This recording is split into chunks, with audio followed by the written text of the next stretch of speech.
Hello दोस्तों, मैं वासुदेव सिंह और आज का हमारा टॉपिक है स्कैटर डायग्राम। आज हम जानेंगे स्कैटर डायग्राम क्या होता है। स्कैटर डायग्राम के अंदर जो तीन फॉर्मेशन होती है उन फॉर्म को जानेंगे।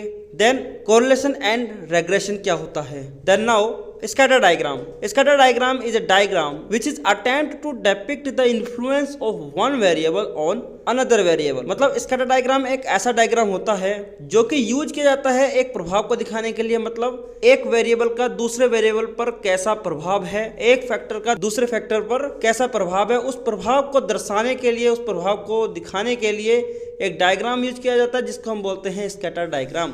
Then now there are three conditions forming in this diagram। इस डायग्राम में 3 कंडीशंस फॉर्म होती हैं। जिसे फर्स्ट है positive correlation, second one is negative correlation and third one is no correlation. अब ये कोरिलेशन क्या है?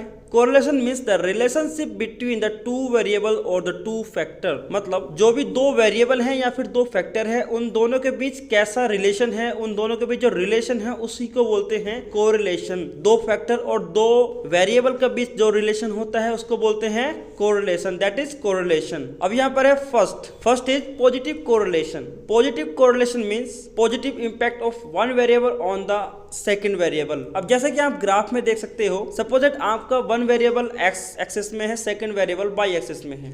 सो एक्स एक्सिस में जैसे जैसे वैल्यू बढ़ रही है वैसे वैसे वाई एक्सिस में भी वैल्यू इंक्रीज हो रही है। Then it's mean the one variable is directly proportional to the second variable. As an example of the positive correlation, अगर क्लाइमेट का, मौसम का, एनवायरनमेंट का टेम्परेचर इंक्रीज होता है then sale of ice cream increase होती है। ओके, जैसे जैसे टेम्परेचर रिड्यूस होगा, डिक्रीज होगा, वैसे वैसे सेल ऑफ आइसक्रीम डिक्रीज होगी। यहाँ पर क्या है? पॉजिटिव कोरिलेशन है। कैसे? Temperature of climate is directly proportional to the sale of ice cream.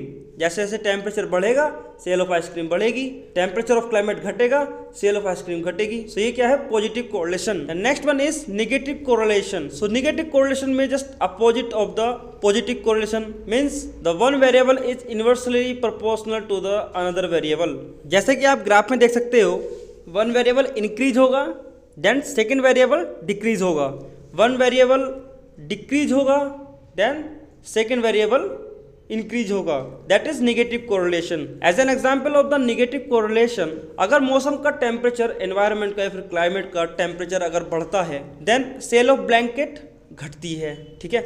और अगर क्लाइमेट का टेम्परेचर अगर घटेगा, डिक्रीज होगा, then the sale of blanket increase होगी, बढ़ेगी। सो यहाँ पे क्या है? The temperature of the climate is inversely proportional to the sale of blanket, that is negative correlation। and third one is no correlation। so जैसे कि आप graph में भी देख सकते हो, ग्राफ में x एक्सिस पर वन वेरिएबल बढ़ रहा है, सो उसका इम्पैक्ट y एक्सिस पर जो दूसरा वेरिएबल है उस पर कोई इम्पैक्ट नहीं पड़ रहा है, कोई प्रभाव नहीं पड़ रहा है, वो एज इट इज है, ठीक है। सो यहाँ पर क्या है? कोई रिलेशन नहीं है, वन वेरिएबल का दूसरे वेरिएबल पर कोई इम्पैक्ट नहीं है, that is no correlation, no relation.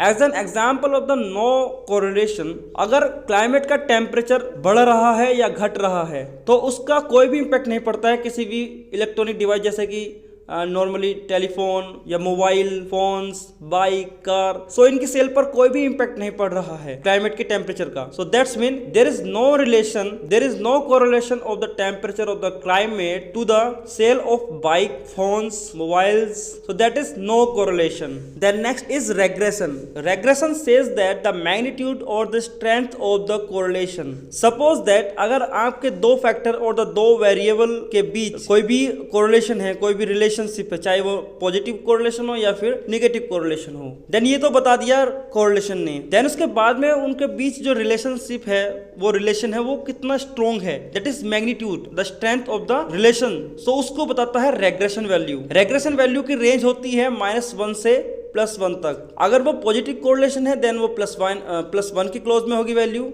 Regression value 0 से +1 तक पॉजिटिव कोरिलेशन को बताएगा, लेकिन जितना +1 के क्लोज में रेग्रेशन वैल्यू रहेगी उतना ही वो स्ट्रॉन्ग रिलेशनशिप माना जाएगा पॉजिटिव कोरिलेशन का।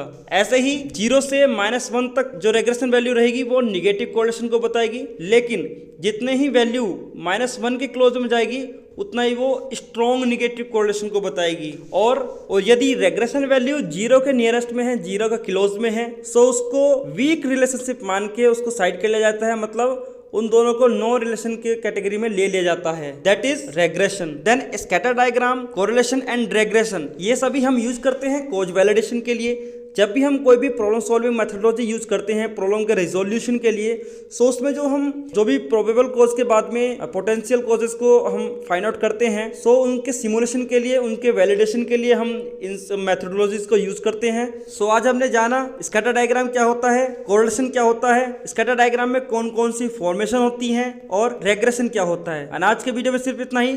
Thanks a lot to watch this video.